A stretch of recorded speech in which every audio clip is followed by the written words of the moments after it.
everyone, my name is Arild Røed. I'm the standardization manager for our standardization department here at NEK. Today I'm going to talk a little bit about NEK 411. That's a Norwegian specification with the title Safety Requirements for Secondary Lithium Cells and Batteries. So this was a specification that was published in 2022.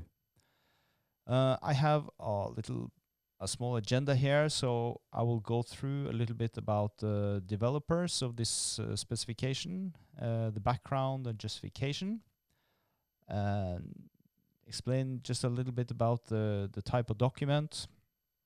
Then we'll move on to the content, look at the scope of the document and the structure of it. And then at last, a little bit about the outlook and the future and how it looks today, since this specification is already a couple of years old. So let's get to it. So the developers of this document is our Norwegian committee, NK 18, that's the mirror committee for IEC TC 18 and the Sunelec TC 18X. So it's the committee for ships and offshore units. We had some years back a working group working on this within NK 18. It's was mainly due to we saw that especially in Norway, that we had several ships that started to install larger battery packs and in particular lithium-ion battery packs. And there were no real good requirements for those, except that we had some IEC new good publications for lithium-ion, but they were not specifically for the marine industry. They were more general industrial standards, specifically the IEC 62619, which I will come back to. So then the committee decided to start specifying those additional necessary requirements to adapt this for a marine environment. We saw no work in IEC on this, and we saw that even if it was proposed, it would take a lot of time, and it would also be a way of speeding up the IEC work if we did a national work on this first, and we could propose this to IEC, and I will come back to that also later on. That's why this document is called a Norwegian specification. It's to emphasize that it's not an international standard. However, it's in English and available to the market, which was also a choice that it was not made in Norwegian language, as there was a hole in the market for this. And now today there are some classes, several class societies. They have also rules on this, and but at the time there was very little, and still there's some useful content here. Anyway, if we move on to the content a little bit and the scope and the structure. So basically, it's a specification for the safe operation of secondary lithium cells and batteries used in marine applications, and it's up to 1500 volts, and it's written and specified for the first life of batteries. So this is not considering sort of second life or handling of batteries and that sort of things.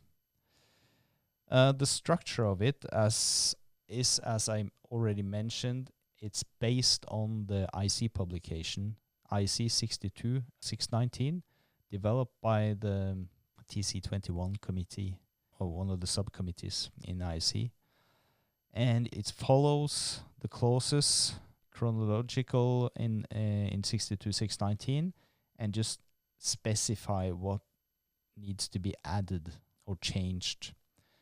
So if we look at the content of it, I'll just do some examples. That the safety description and risk assessment, there are several aspects that are special to the marine industry, so some changes needed to be done there. So even there is, of course, a focus on risk assessment in the IEC 62.619. There are certain things that should be specifically mentioned, and this is what this specification do. Arc flash and short circuit risk assessment and propagation test and acceptance criteria. It was also an agreement or a consensus, if you will, to change that a little bit, to have a little bit different criteria for accepted tests. Also, this specification brings in references to functional safety and the safety integrity level specified by IEC 61508.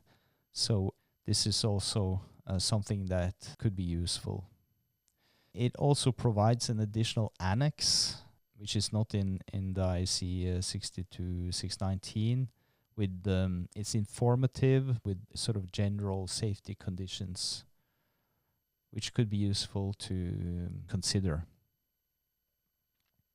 So this is more or less sort of very overall explanation of a little bit about the content and the structure of it. And for the reader, you just have to go through the rest to see the details. So, however, if we look at where we are today and ahead, so as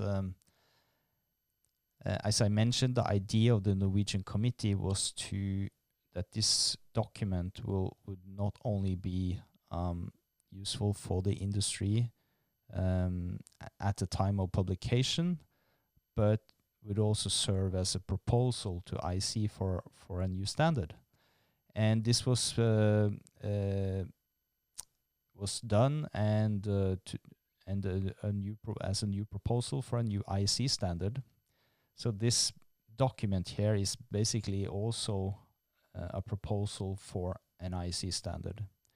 And this was approved in IEC TC 18, and the working group was established. So that's today, it's called the Working Group 34, Maritime Battery Systems. And they have a project going on there, which is IEC 63462-1, Maritime Battery Systems. It's part 1, secondary lithium cells and batteries, safety requirements. So that's the title of it.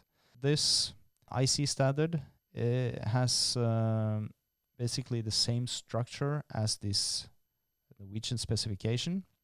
It follows IEC 62.619 and then specify, modify, change, adds to it, etc.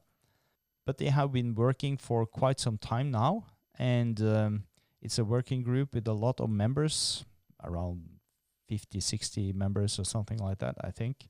And it has a Norwegian convener and a Chinese convener, so there are 2 conveners for this group. So they have been working for quite some time. So of course, the latest draft that they are working on now has a lot of changes with regards to this publication, the NEK 411. However, the draft is of course not available to the market. So still, I think this publication, the NEK 411, is still valuable, and I would say that this IEC 63462-1 will replace our NEK 411 once published, but there is still a lot of work left until we see this IEC publication. It will still maybe take a year or 2 until publication. So I think we will, try to bring a little bit of more attention to the NEK Norwegian specification 411 with this explanation, and hopefully you will enjoy it, and you can download the standard and make use of it. So that's all. Thank you for listening.